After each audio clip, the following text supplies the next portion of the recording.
This video will cover principles of heart-healthy eating based on the American Heart Association's guidelines.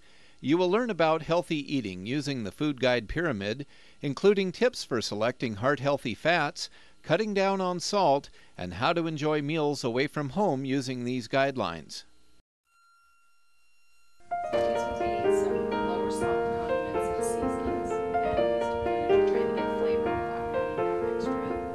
I'm glad that I'm going home from the hospital, but I wonder how easy it will be to incorporate some of the heart-healthy eating tips I learned during my stay.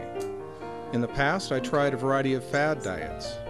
Now I'm learning that a balanced eating plan following the food guide pyramid can reduce my risk for heart disease.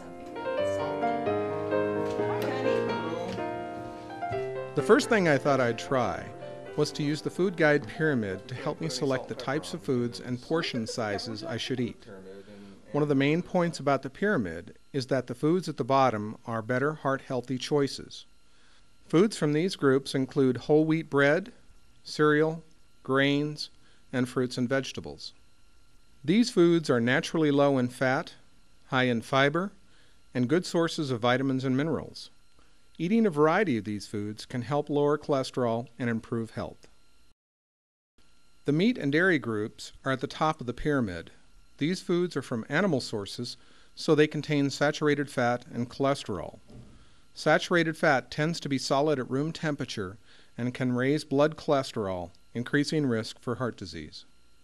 I did not realize how much saturated fat I was getting from foods like high-fat meats, dairy products, poultry skin, butter, lard, bacon, cream cheese, ice cream, and sour cream. I was also surprised to learn that it is possible for foods from non-animal sources to raise cholesterol.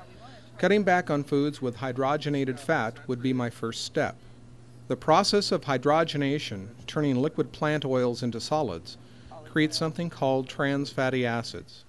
Researchers have found that trans fatty acids can raise cholesterol just like saturated fat from animal sources.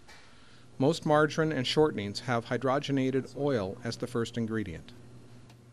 Other types of fat to avoid are tropical oils. These include coconut, palm, and palm kernel oil. Both tropical oils and hydrogenated fats are often found in baked goods like cookies, crackers, and pastries.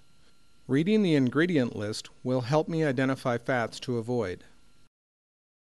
The very top of the pyramid demonstrates how to watch the amount of added fat and sugar that are sometimes used with foods. Items added to meals like butter, salad dressing, and mayonnaise, and sweets like candy, soft drinks, and desserts provide unnecessary calories without health benefits. Using the food pyramid made planning my first meal at home easier, as it included foods I already enjoy from all the food groups with just a few small changes. Right, that's some good cracked wheat bread there. For example, we already use whole grain bread. I'll cut back on added fat by reducing how much mayonnaise I use, and adding a salad will help me get more vegetables. Also, I'll try 1% milk instead of 2% to reduce saturated fat intake. Fruit makes a great snack and is a better choice than my usual can of soda in the afternoon. Some bran bagels or some raisin bagels? Now, my wife and I plan meals for the rest of the week, shopping from a grocery list. On our grocery list, we include skinless chicken, fish, super lean ground beef, and lean cuts of pork and beef to reduce saturated fat. I also need to be selective in the types of added fats we use for cooking and baking, which can also affect blood cholesterol levels. To replace the butter and shortening we had been using for cooking, we now use liquid oils. Used in moderation, monounsaturated oils like olive and canola oil, and polyunsaturated oils like corn, soy, and sunflower oil won't negatively affect blood fats like saturated and hydrogenated fats. In picking a better margarine for a spread, I always check the labels for one with liquid oil as the first ingredient. Another type of heart-healthy oil is omega-3. Some seafoods are very high in omega-3 oil. It is recommended I eat at least 2 servings of seafood a week. Good choices include salmon, trout, sardines, swordfish, sole, and even tuna. Canola, soy, and flaxseed oil, as well as flax seeds, also contain the beneficial omega-3 oil. Even though we'll start using oils and fats that are better for us, we have to remember to cut back on the overall amount of added fat we use from day to day.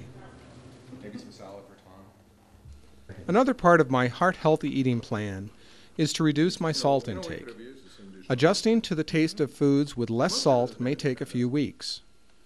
Taking the salt shaker off the table and cooking without added salt will make a big difference in the amount of salt eaten each day. How about some pepper? My doctor recommended keeping my intake to 2,000 to 3,000 milligrams of salt each day. This is the amount in about 1 teaspoon of salt. That works out to be about 700 to 1,000 milligrams of salt for each meal. That's right. Reading food labels has helped me make better choices about the high salt foods in my diet. 1.5 grams. While we were at the hospital, we learned that a lot of the salt we eat is hidden in convenience and processed foods. Canned, cured, and processed meats and seasoned prepackaged mixes and some frozen foods top the list.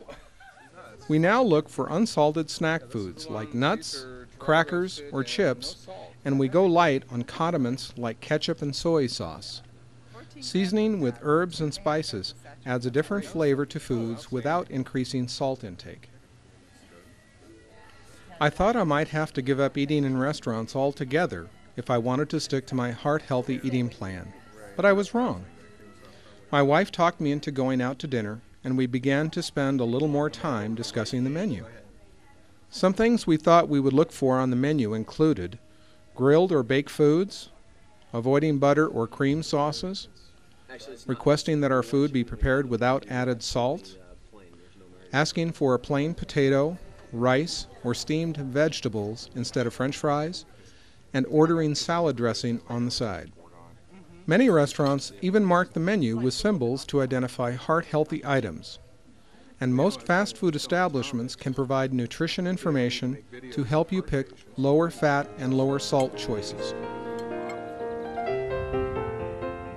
All in all, eating heart-healthy meals is easier than I thought it would be.